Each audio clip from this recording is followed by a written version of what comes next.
તો 5 પાંડવ 12 વર્ષનું વનવાસ ભૂખી રહ્યા હતા. ચંદ અને હિરંબા વનમાં બી રહ્યા હતા.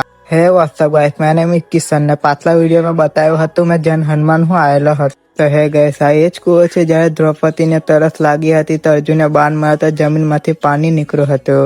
તો ચોમાસું હોય કે ઉનાળા હોય કે શિયાળો, આ કૂવામાં 12 માસ પાણી વહ્યા કરે છે. ચોમાસામાં ફરવાનો પ્લાન ગોઠવી રહ્યા હોય તો જન હનુમાન એકવાર જરૂર વિઝિટ કરજો.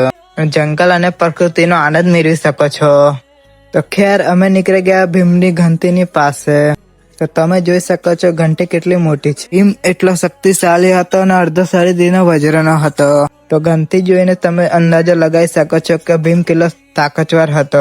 તો એગ્રી ગાઈસ, મેં કાફી જગ્યા પર જોયું હતું કે પથ્થરની ઉપર પથ્થર મૂકેલા છે. કહેવાય છે કે પથ્થરની ઉપર પથ્થર મૂકે તો ઘર બની જાય છે. તો કેટલી વાર ગાઈસ ખોટી અને કેટલી વાર સાચી. તો હે ગાઈસ, પથ્થરની ઉપર પથ્થર મૂકીને હું પણ ઘર બનાવી દીધું. અને ફ્રેન્ડ સર્કલમાં ગાઈસ તમે ફરવા આવશો ત્યારે વધારે મજા આવશે. તો રિટર્નમાં છે રાઈટ સાઈડ પર હનુમાન દાદાનું મંદિર. સાલો પુરાનું છે અને ઝાડને બિલકુલ વચમાં જ છે મંદિર. એના પર હું દર્શન કરી લઉં છું. તો ગાઈસ, તમે બી એકવાર વિઝિટ કરી જજો આ મંદિર, બહુ જ સરસ છે.